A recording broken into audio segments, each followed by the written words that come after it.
I am Niccolò. I'm from Florence, Italy. And I'm here because it's the first time that in Europe you got all the best technical jugglers in the world.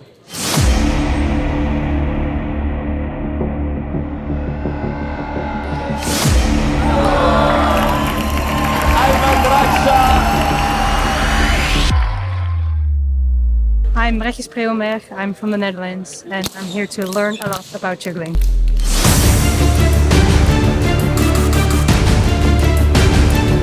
I'm Jean-Baptiste Diot, I'm from France, and I'm here because it's a childhood dream to come to compete at the WJF and meet all the other great jugglers.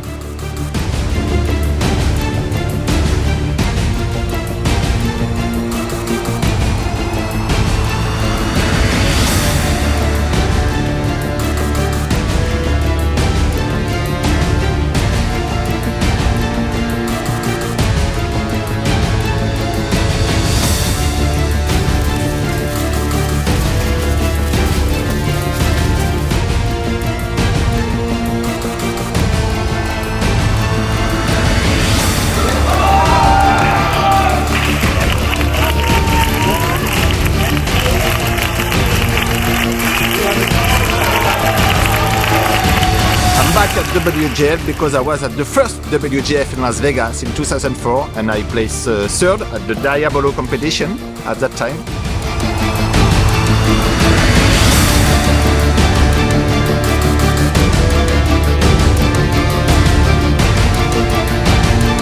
There's a constant questioning of whether moves are ready or not. This competition is a lot about experience as well. It's a lot of strategy. If I dropped on a move that was really early in a long chain bonus where I do many tricks after one another without breaks, then I started doing that trick again. My name is Kevin and I'm 13 years old and I'm here because I want to learn new stuff and compete. I don't think there's any move in anyone's routine that scores more than you're deducted for a drop. So it's really, I think, who's going to have the cleanest routines. As soon as that first drop happens, do you just totally scrap your choreography or do you speed up or whatever it is? Either you have to scrap some moves or you scrap the choreography and you just have to be ready to make that decision.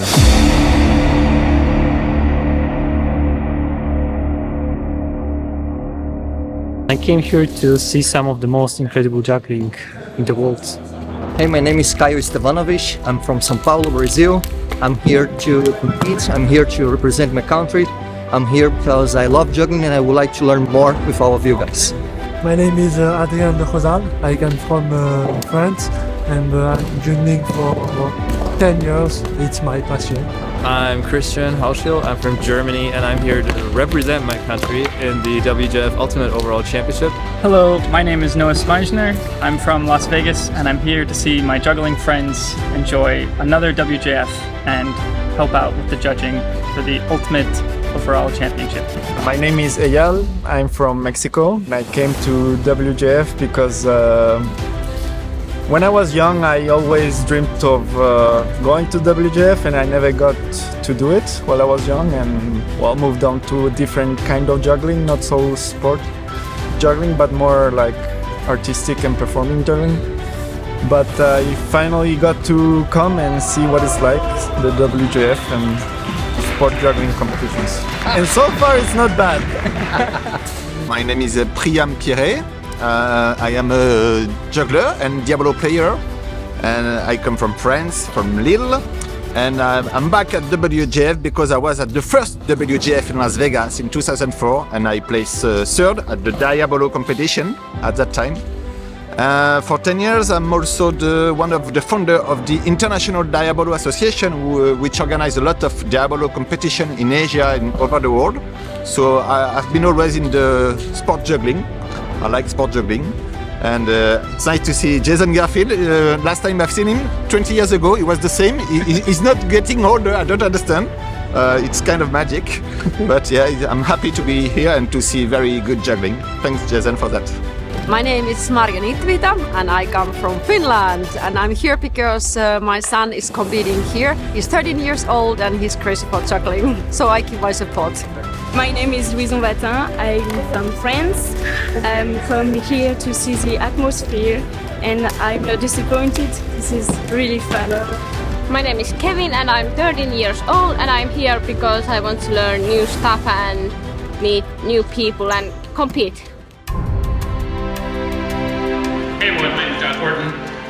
We are going to be starting with the endurance competitions for 7 balls. Competitors will juggle 7 balls at the same time. The last juggler standing wins.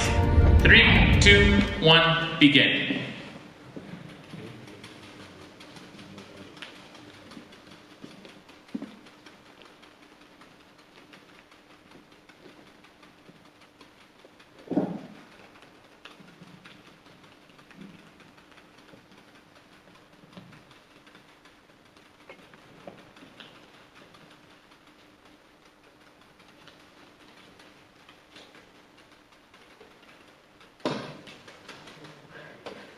Very impressive run by both competitors. Congratulations, George.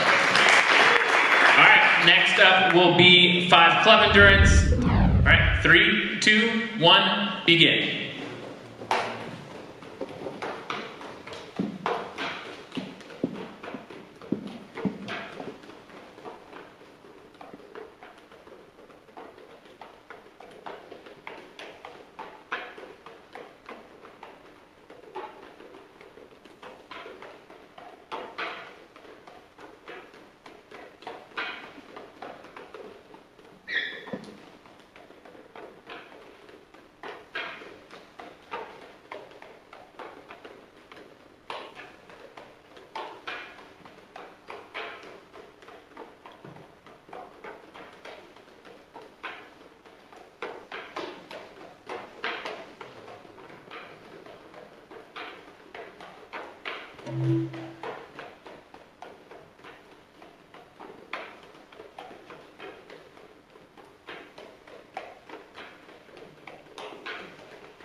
Let's hear it for these juniors. That was so impressive. George takes the win there.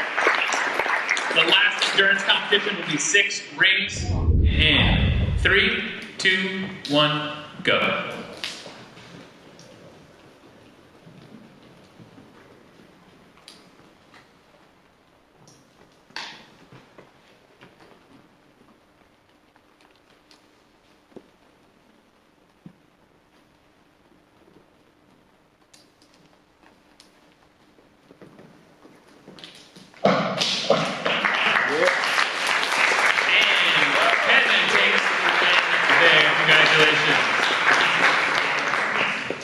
Competitors, next will be the 360s competition. All right, 3 360s, as many as you can in 60 seconds. If you do not qualify the pattern, it does not count. We ready? You're going at the same time. We're going to split the stage, yep? Can you put them in a row? Yes, of course. Yep. All right, your time begins in 3, 2, 1, go.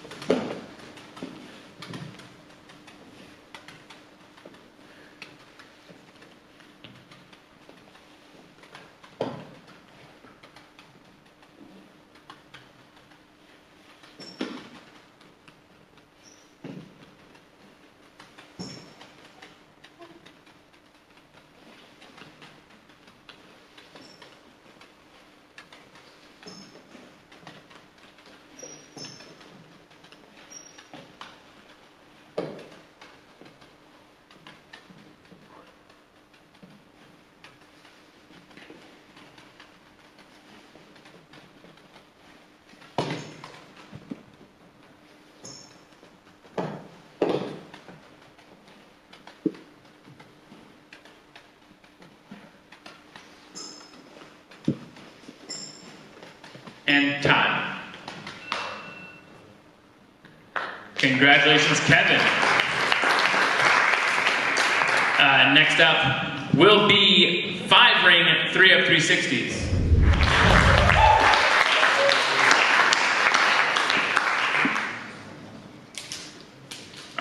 You guys ready? All right, your time will begin in 3, 2, 1, go.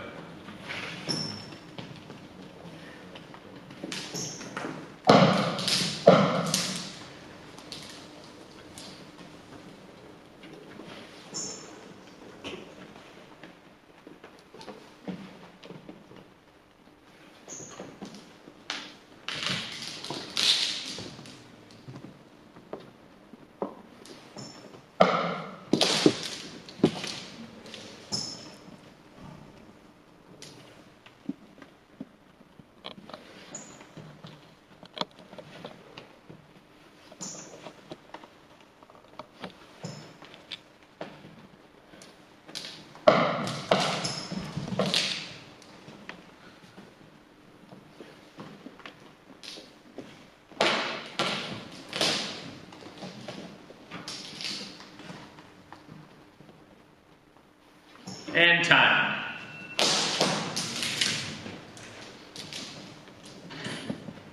Congratulations, Kevin. The final 360 competition will be with 3 clubs. Your time will begin in 3, 2, 1, begin.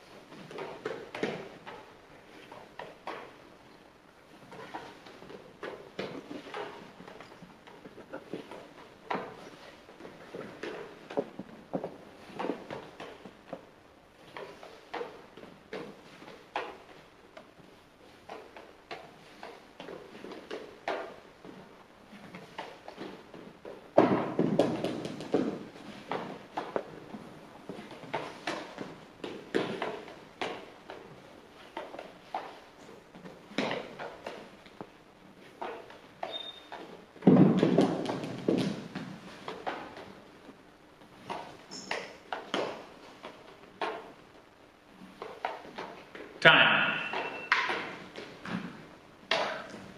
Congratulations, Kevin. All right, now that we have exhausted them to a crazy degree, they will now perform their routines.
just let us know when you're ready.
time, we can bring out our advanced ball competitors, starting with Robin.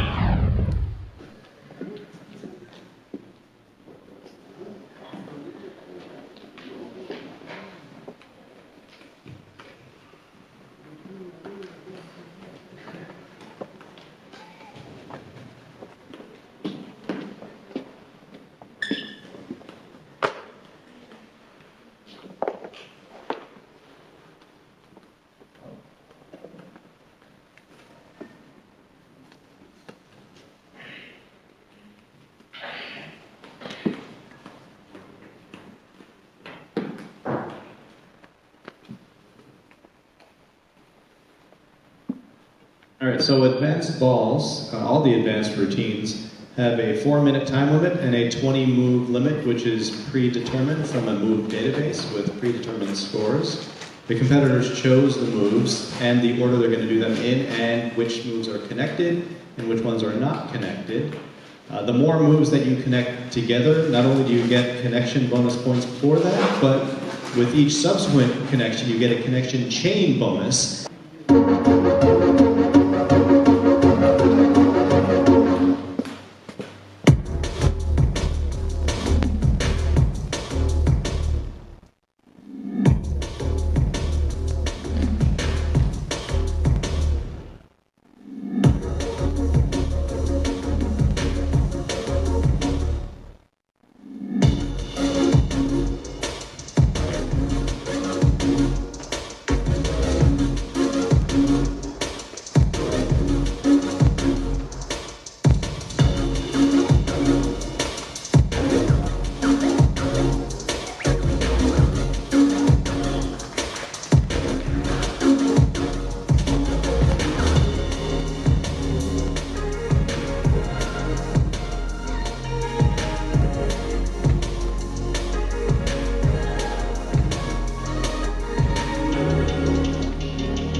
Ok, Adolfo. ¿Listos?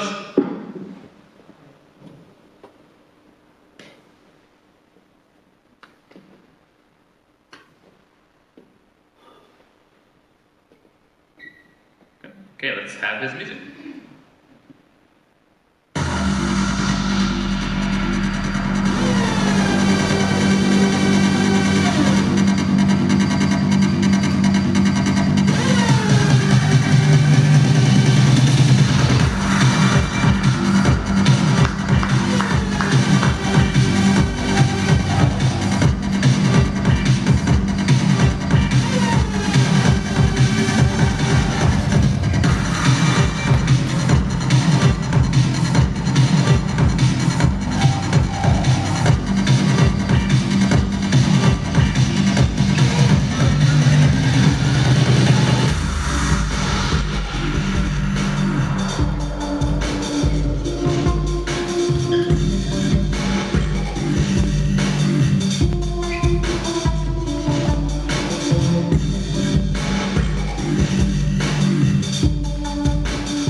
juniors competition. Both of you did an amazing job with both the competitions and your routines. But our juniors champion is Kevin Nitavita.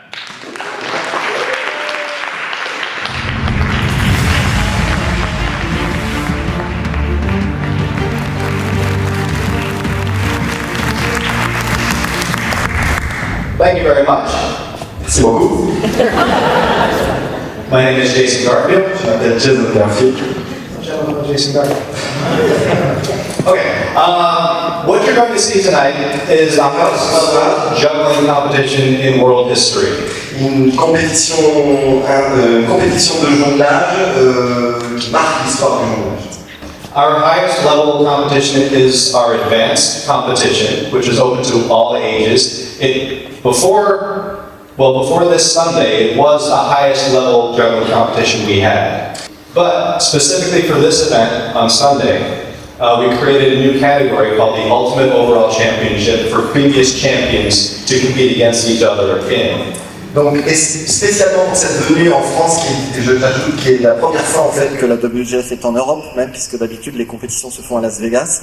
Ils ont décidé de faire un niveau nouveau, donc pour dimanche, je vous disais au carreau du temple, qui va s'appeler le Ultimate Overall Championship. And tonight you will see both. Et ce soir vous allez voir les deux. Okay, sure. This year we also started a World Juggling Federation Hall of Fame for jugglers that have established themselves in a unique way. This year we've inducted 3 jugglers into the Hall of Fame. We're going to show you all 3 tonight. Take a look.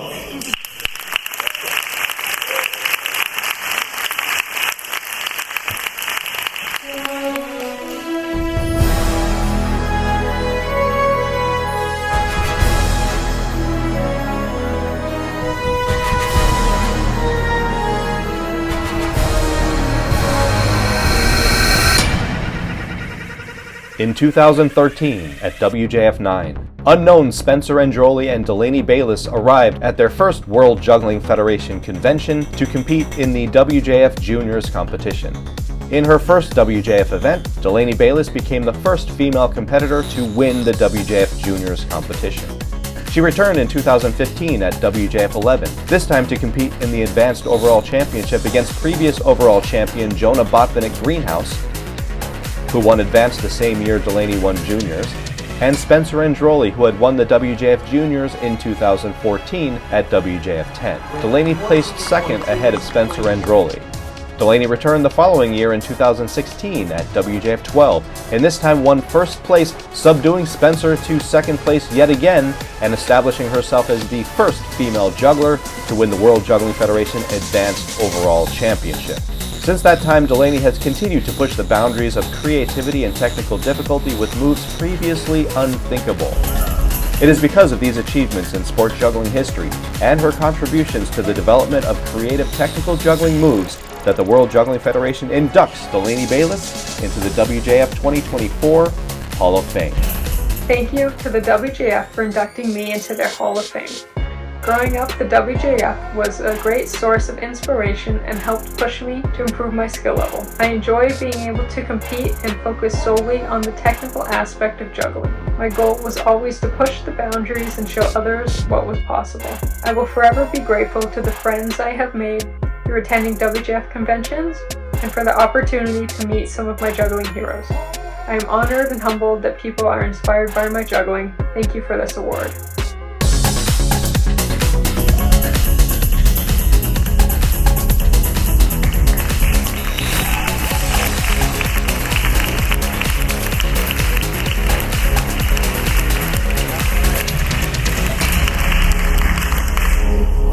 Well, it's one thing to see it on video, but it's a whole different thing to see it without any editing. We're going to start with the advanced competitions. And of course, the overall goal of the World Juggling Federation is to bring the sport of juggling to the Olympics. This is the format for our sport. We have a panel of judges in front of us here, scoring a variety of different elements, 3 different panels. I'm going to now hand it over to our head judge, who is going to run the competition, Josh Horton. We will be starting with the ball category, and first up from Brazil, Caio Stevanovic.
Adrien Crozaz from France. Le prochain, Adrien de Crozal, qui nous vient de France.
balls category, Jean-Baptiste Diop from France.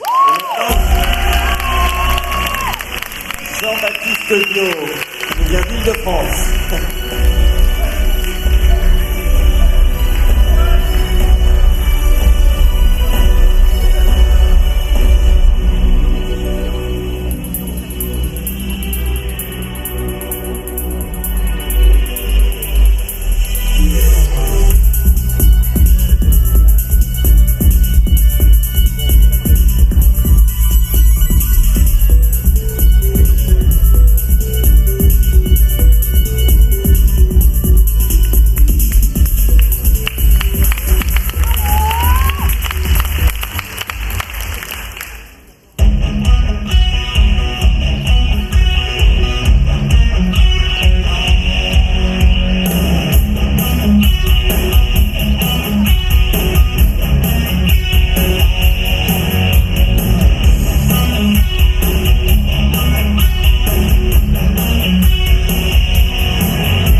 On va maintenant arriver à la catégorie des anneaux. So let's bring back Caio Stevanovic. Donc Caio du Brésil revient avec les anneaux.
2, 1.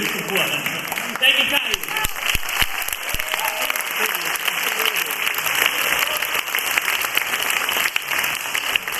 Let's bring it back up. Adrian. Adrien de Crozal qui revient avec les anneaux du coup.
Jean-Baptiste. Jean-Baptiste.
And we are now moving on to the club category, which means let's bring back Caillou Stevanovic. Et maintenant la catégorie des massues, donc avec Caillou.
up is Adrian.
last competitor, Jean-Baptiste.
Born in Penza, Russia, Vova and his sister Olga attracted the attention of the juggling community first through online videos and then when they made their first US appearance in 2003, competing in individual and team events. Although they didn't win that year, their potential was recognized. Over the next 12 months, they received the best juggling training available in the world and subsequently won the teams competition the following year, setting a new standard in team technical juggling. From 2004 to 2011, Vova Galchenko individually improved at an exponential rate, acquiring statistically unheard of control over 7 clubs by 2005, in addition to unprecedented control over 5 club moves. His mastery of body throw combinations was second to none. Due to superior training, Vova excelled at the isolated endurance competitions, crushing anyone who dared take a position next to him atop a chair.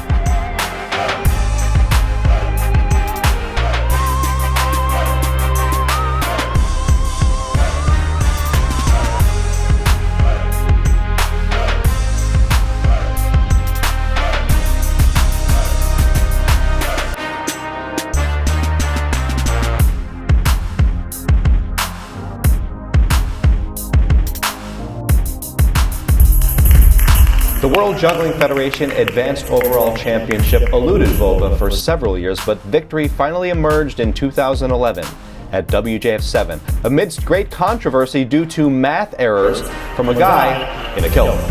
But this was the same year his influence became apparent in younger jugglers, and this was the year Vova retired from competition and began a journey to a more lucrative occupation in software engineering.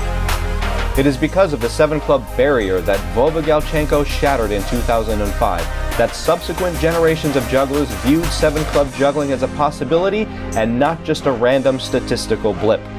Teaching workshops at WJF conventions and training camps on club control and demonstrating the form and technique along with training structure Vova learned back in 2004 all paved the way for future generations of jugglers to take 7-club juggling several levels higher.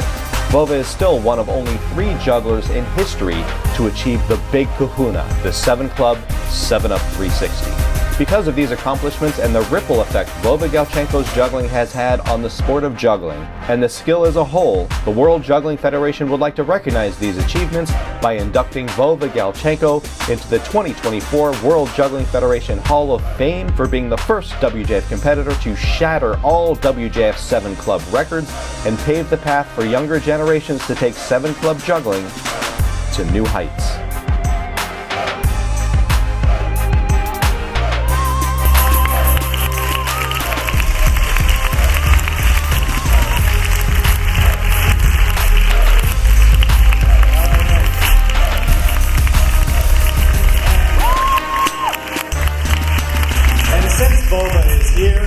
Retired from competition, but as a judge, we can actually give him the award in person. Ladies and gentlemen, Vova Galchenko and the Hall of Fame award and $300 for top shot.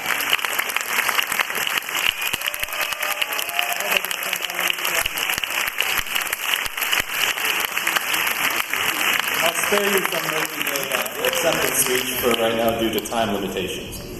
Are we ready? Do we have the results? All right, we have the results. Take it, Josh. All right, so our results from the advanced competition. In 3rd place, Adrien. Alors, Adrien est donc le 3e.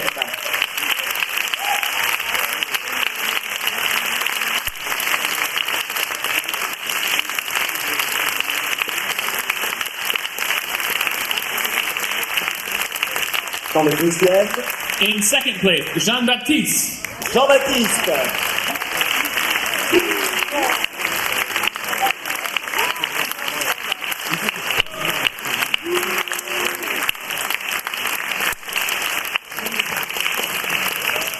Which means our 1st place advanced competitor or competition winner is Caillou.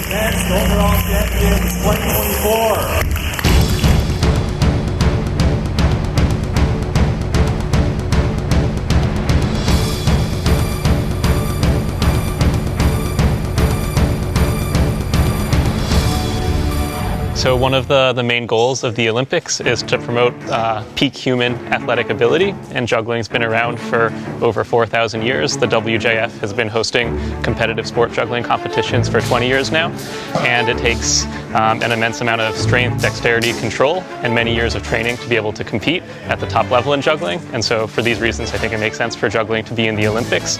It's also really fun for a general audience to watch, and it's really accessible. Anyone around the world can go pick up some balls and start learning to juggle right away. For many, many years, it has been a big part of the entertainment business in a way with juggling. And now we are kind of, it's still that, but we're also having some people that are transitioning it to sport as well, which then you can kind of have super high skill combined with this entertainment. So first and foremost, I think a lot of people would enjoy watching it. But then I also would say that we have a lot of super skilled jugglers in the world. And I truly think that they deserve to have a venue where they can show their skill to the world. It incorporates lots of different aspects of many other different Olympic sport. It is very much, when we're doing it at this caliber and judged in this way, it is a sport that requires skill, requires training, requires athleticism, coordination, all the things that are involved in just about every other Olympic sport. To me, the question is more like, well, why wouldn't it be an Olympic sport?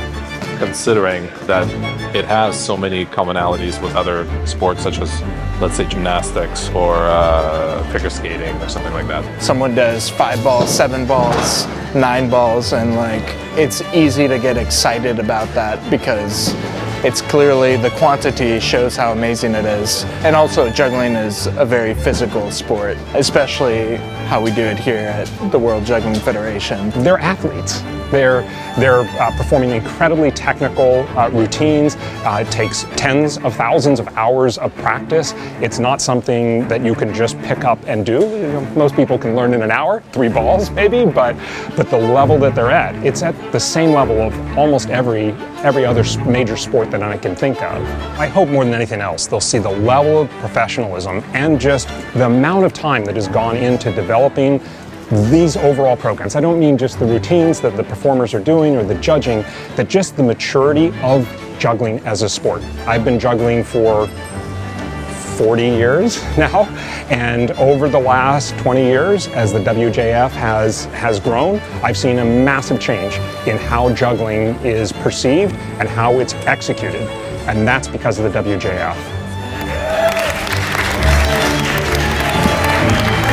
Some of the challenges for preparing the competitors for the competition. Every year, competitors are bringing new moves that they're wanting to add into their routines, which we love because we love seeing new moves, more difficult things being demonstrated in these competitions. But it presents a challenge as we determine the point values and connections with these new moves. This year in particular, I think one of the things that we did was encourage the competitors to be more solid with their routines and to be more sort of on point with their execution. So there was a bunch of work that went into that.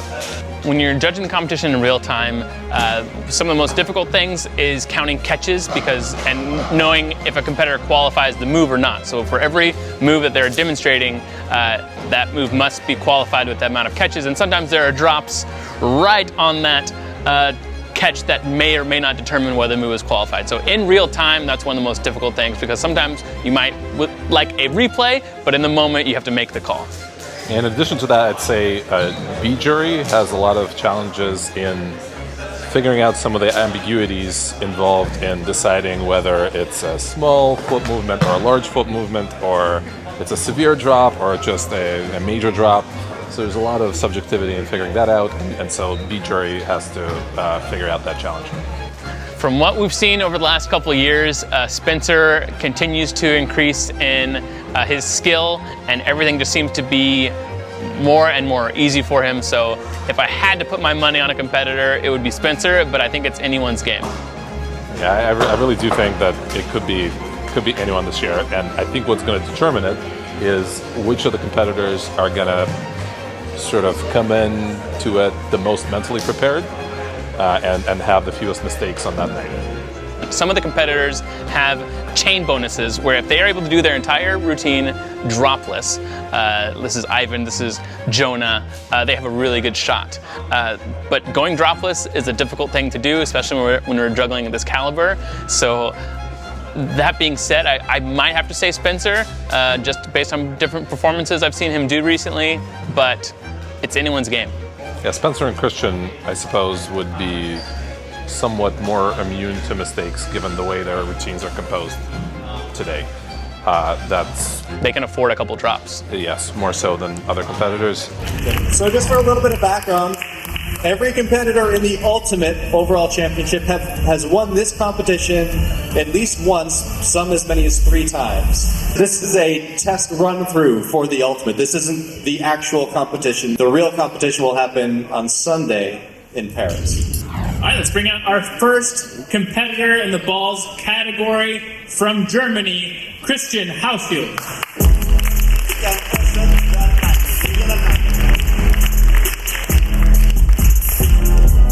It really is just like working out. You got to go to the gym every single day and follow a practice structure. And I didn't know that until 4 or 5 years in to my own practice. And that was just because I didn't have all the instructional material available at the time. It gives me an idea of in what order I should approach things. It actually does provide me with instruction material in terms of, it gives me idols that I can look up to and whose tricks I can try to copy, or I can also go to them, ask them for tips when I'm coming to, say for example, WJF conventions. So all of that just makes me a better juggler and gives me a sort of path to follow, which without it I would not know where to go. I work full-time as a teacher, so there's very little time. So I try to, as much as I can, I was trying to do 1 hour a day every afternoon, up to 2 hours on weekends.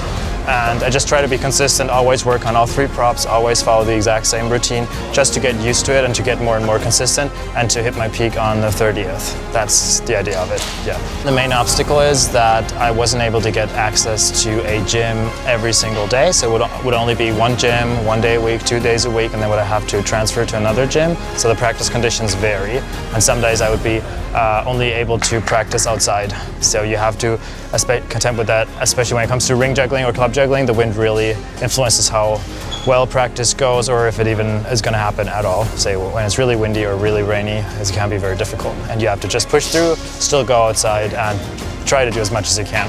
This event is very specific because the focus is being put entirely on the 3 routines and not endurance or 360 or freestyle competitions.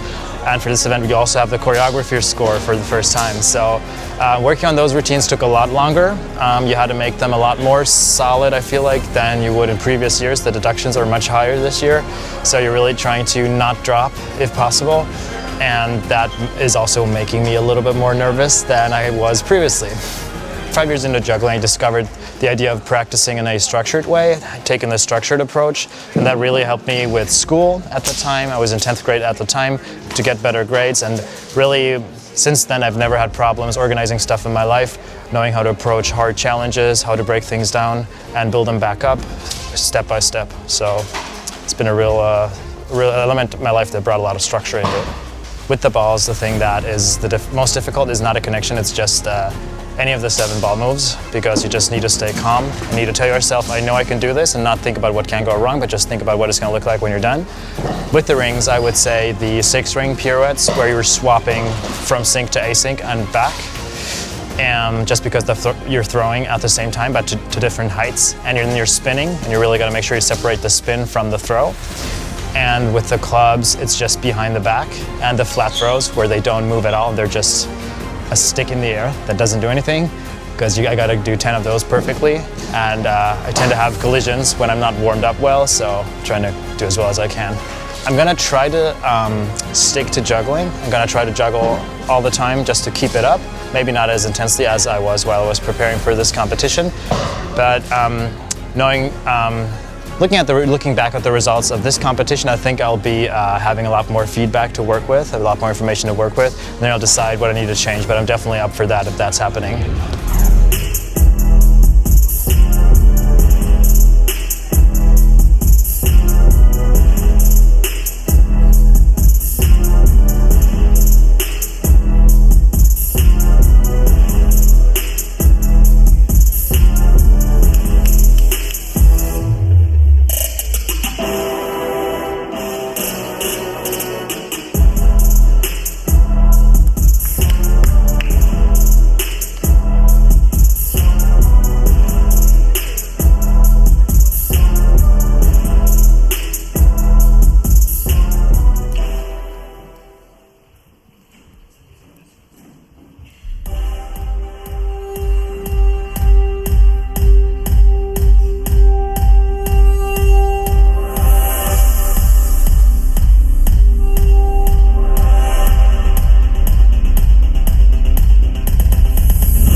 States, Spencer Androli. Spencer Androli, qui nous vient des États-Unis.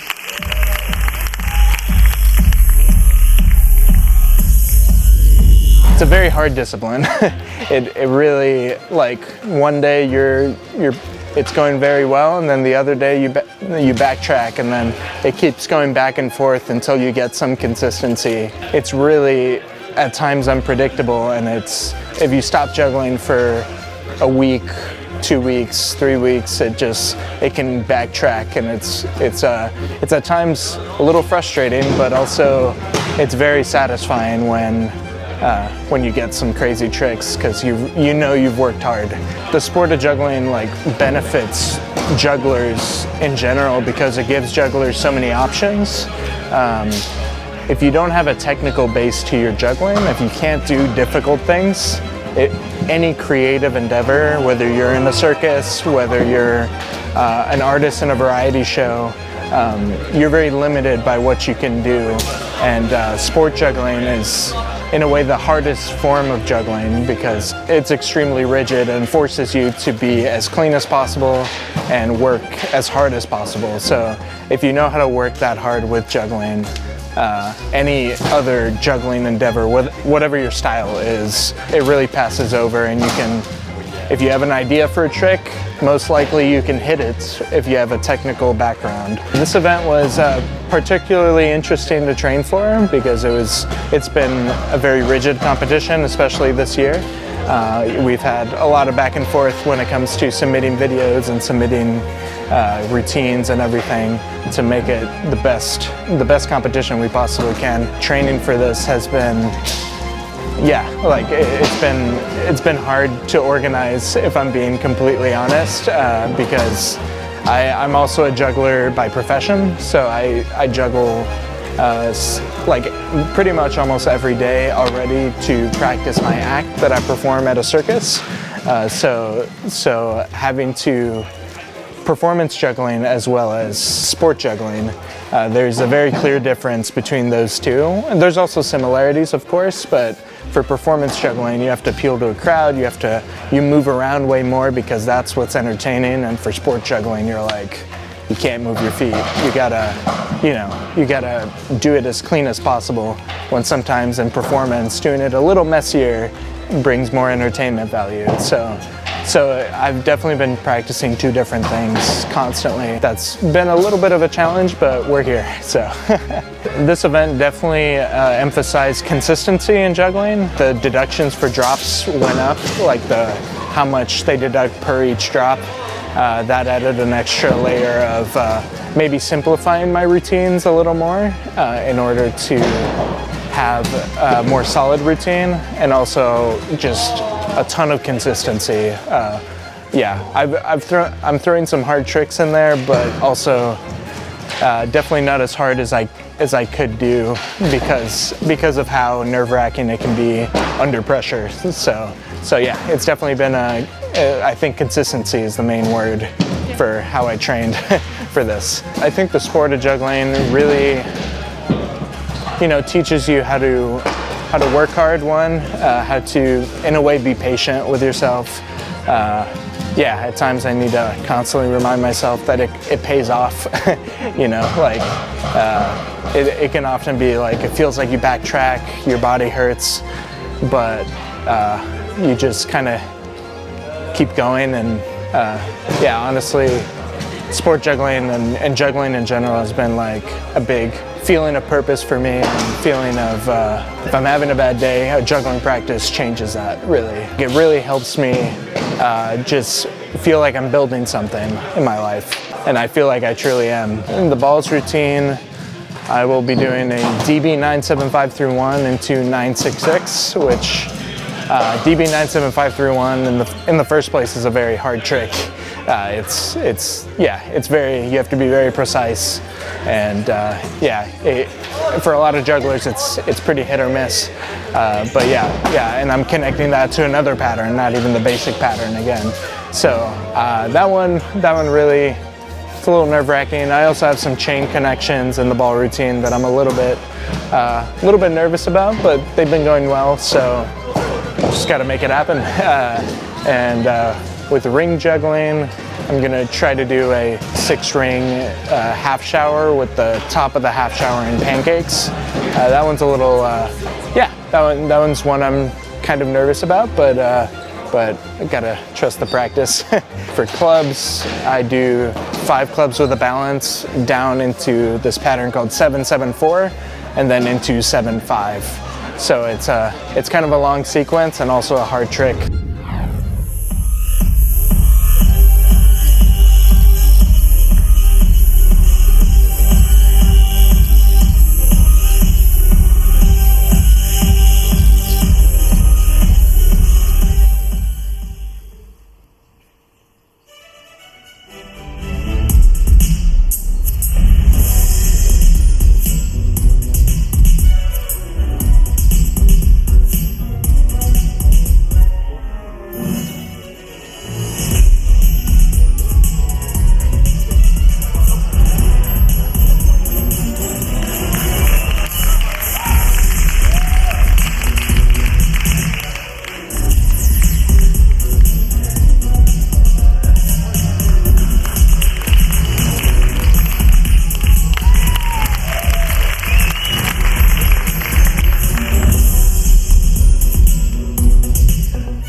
I think the hardest thing when practicing juggling is really ingraining the muscle memory to learn a difficult trick. It can take like days to weeks to months to years of practice just for a single move to get it solid.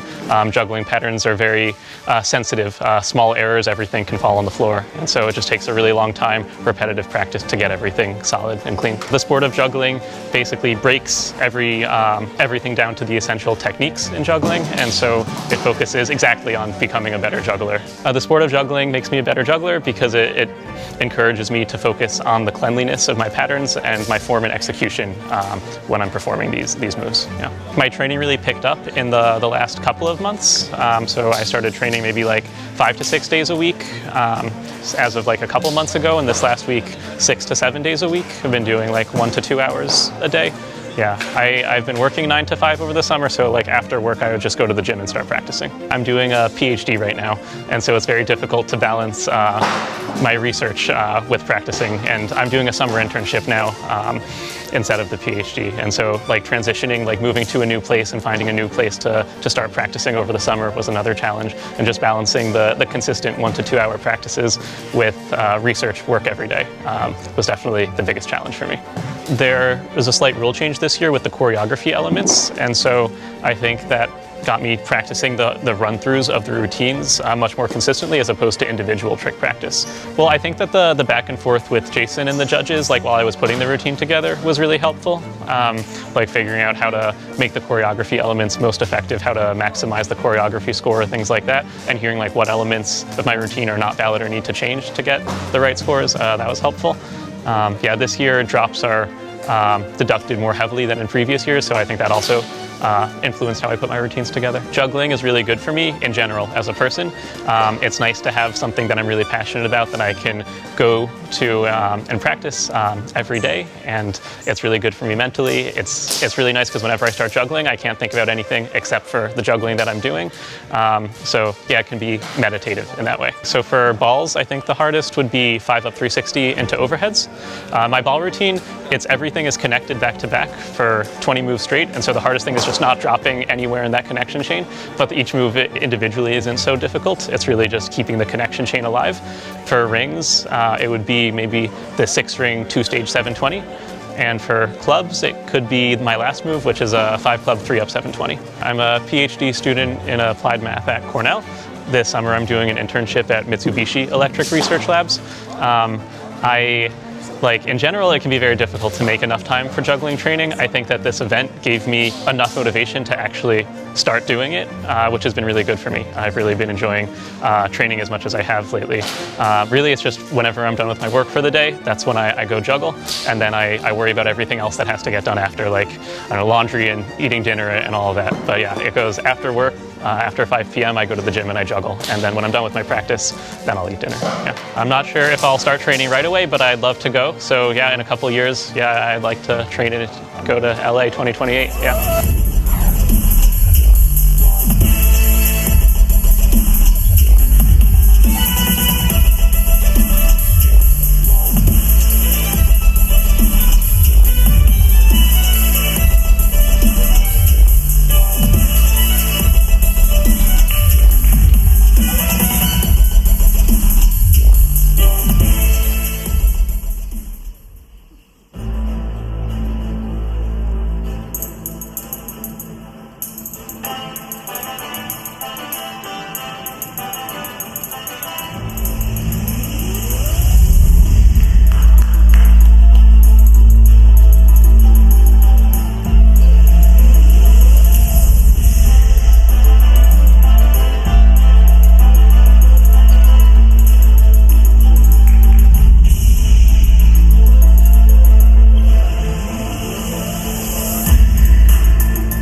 competitor from Norway, Eivind Dragsaug.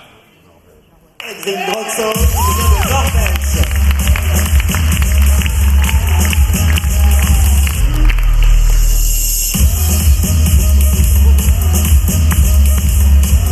Knowing exactly how to practice for all of these different things is quite difficult because juggling is a very complex sport. If you think about running, they are probably at a way higher level at the exact running than we jugglers are, but we have kind of way more skills than the runners have.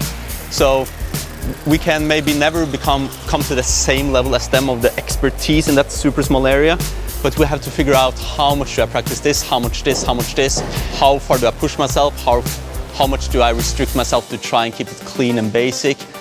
It's so complex. So to really figure out what is the best way to practice, I don't know. I don't think anyone knows. But a lot of people have good ideas. At least for the routines that we're doing this year, you really practice a sequence over and over and over and over again. And this really forces you to have very many tricks at a really solid level.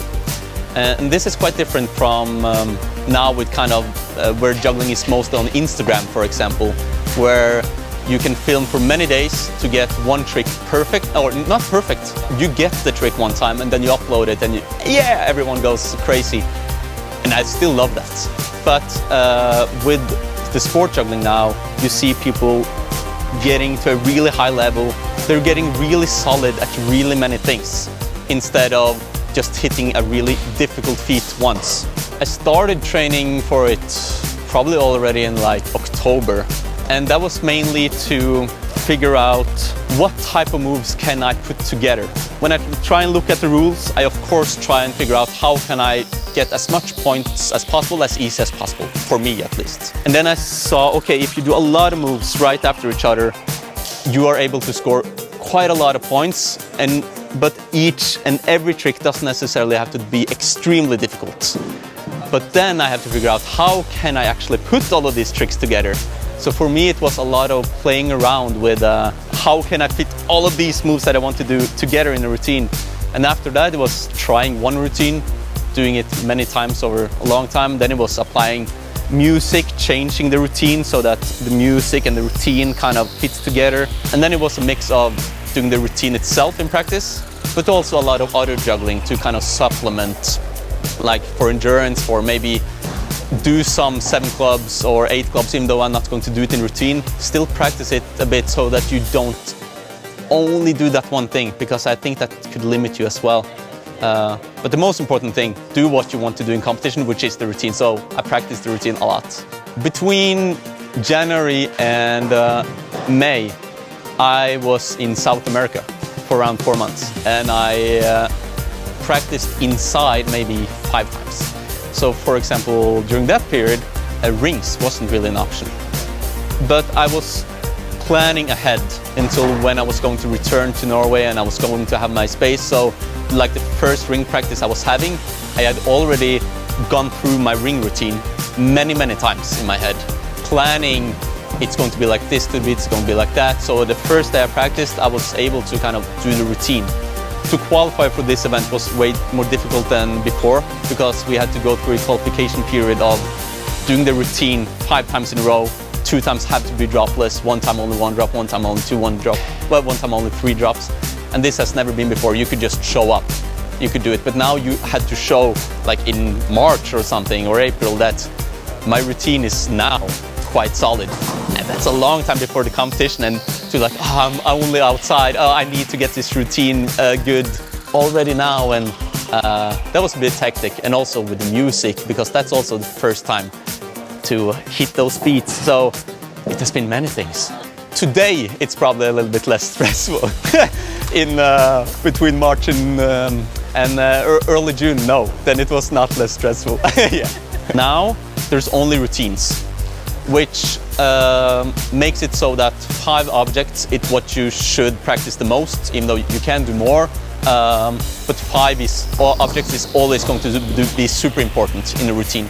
And also now you get more deductions for every mistake you do, which also makes it so that your routine needs to be more solid. Or is this worth it? Because before you could do, okay, if I do this trick but I drop once, but then I get it, you still earn points. But now it's like, if I do this trick, and this trick, but then I drop once, then I'm at 0. So now you really need to consider what you want to do extra carefully. It teaches a lot of discipline because even though I love juggling, kind of not forced, but kind of being forced to practice so much a very specific thing. No matter how fun you normally think it is, for sure there are going to be a lot of days where it's kind of feels more like work in a way.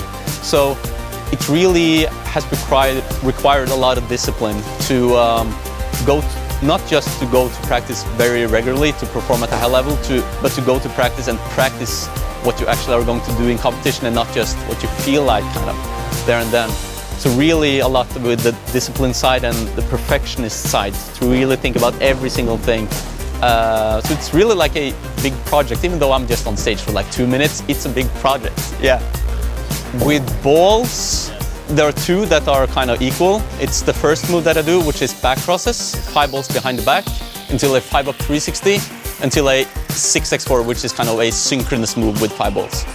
And then it's also it's a move called 7-4-4. I basically throw 1 high, 2 low, 1 high, 2 low, and then I suddenly throw 1 real high, 4 low, pirouette, and then into another pattern called a 7-5-3. So that's most difficult with balls. With clubs, so I throw with 5 clubs in sync, and I throw 3 up, I do a pirouette, and then I go into a move where I still do it in synchronous, but I throw 1 high and 1 low at the same time, and then 2 low under the high one, and I continue this pattern for quite a while. I think that's the most difficult with that. And for rings, 6 rings, 4-up 360, and then I go into a move where I do 1 high, 3 low, 1 high, 3 low, and then I do 1 real high, 3 a little bit higher, a pirouette, and then back into the pattern. That's for sure the most difficult with rings that I have. At the moment, I'm a full-time student as a PE teacher. So I'm doing my master's now, so close to finishing. And at the same time, I'm also a juggling and acrobatics teacher, 2 different places. So I teach kids how to juggle and how to do acrobatics and some Diablo. I'm not really good at Diablo, but I can teach it, you know. I really try and figure out, okay, if I have class now, then I have maybe a time a little bit before. I always try to plan some days ahead to see at my schedule.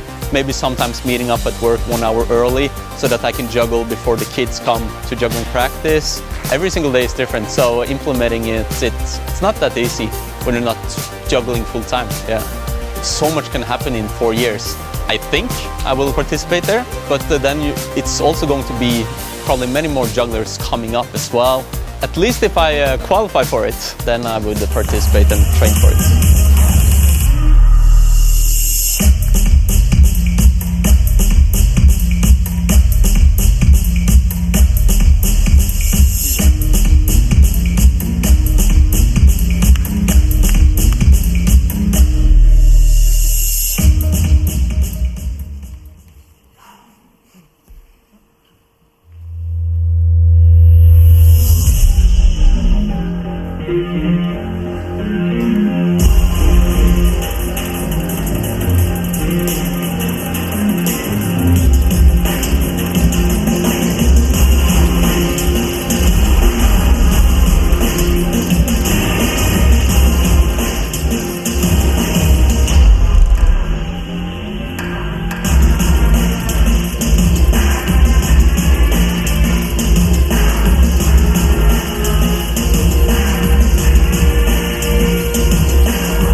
Moving on to the rings, let's bring back Kristen.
Houston.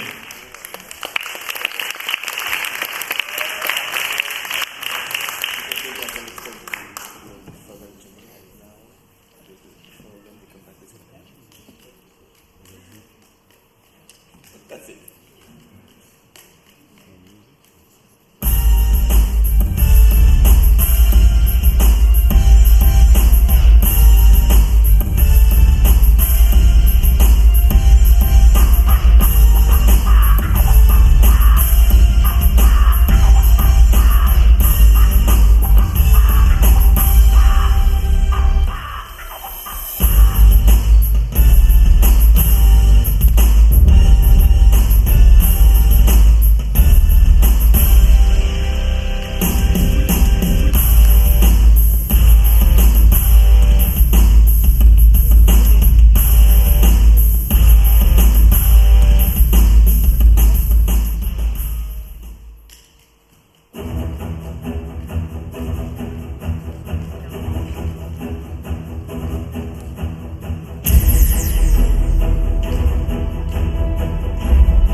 Et donc pour terminer, répit.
Emerging on the scene in 2007 at WJF 4, Jack Denger was able to witness Year 4 of the Galchenko Dietz battle for the Advanced Overall Championship.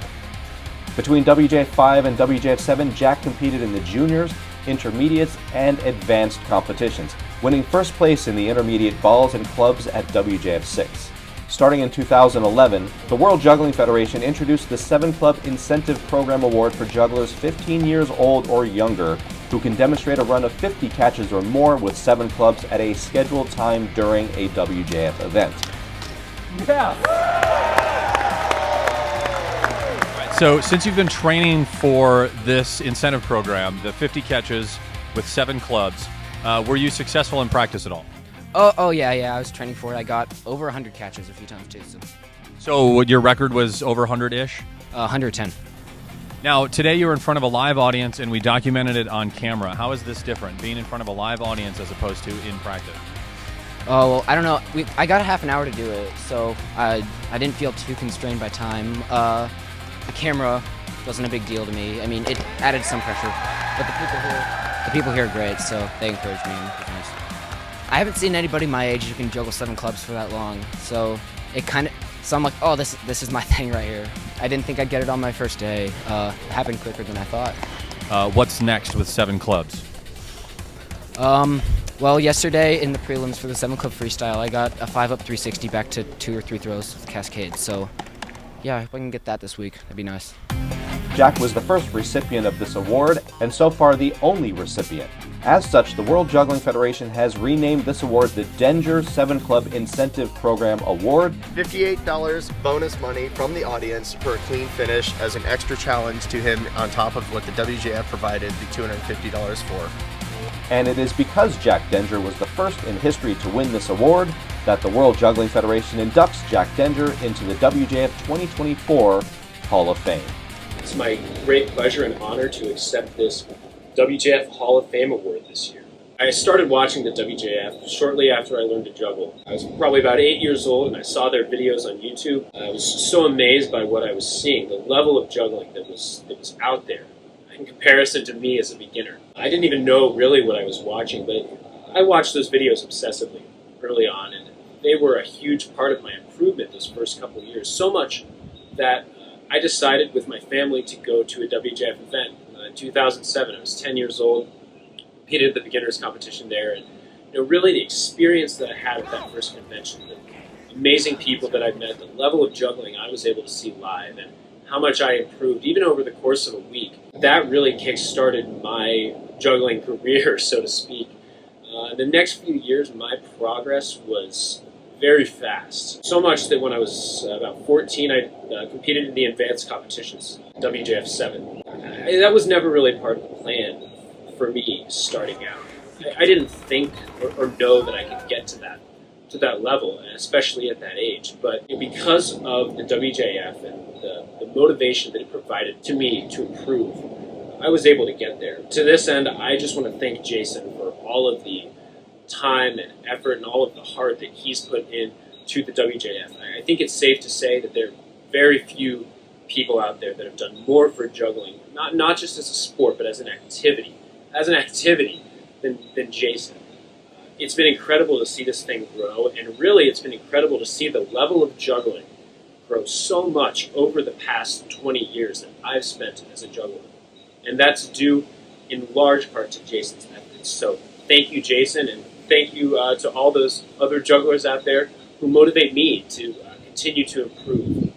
I wish everybody the best of luck at the competitions this summer, and I hope to see you all soon.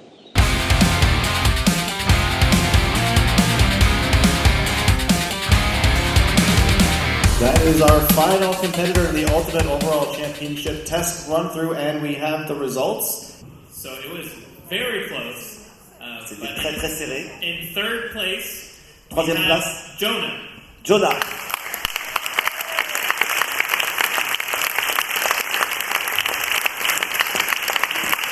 In second place, Ivan. Deuxième place, Edwin. And in first place is Spencer. Le premier, Spencer.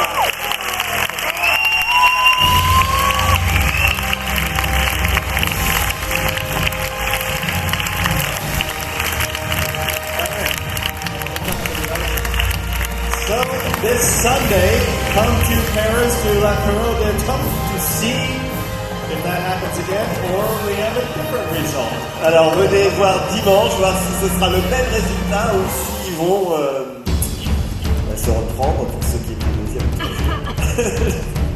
All right, well thank you all for coming. That's the show.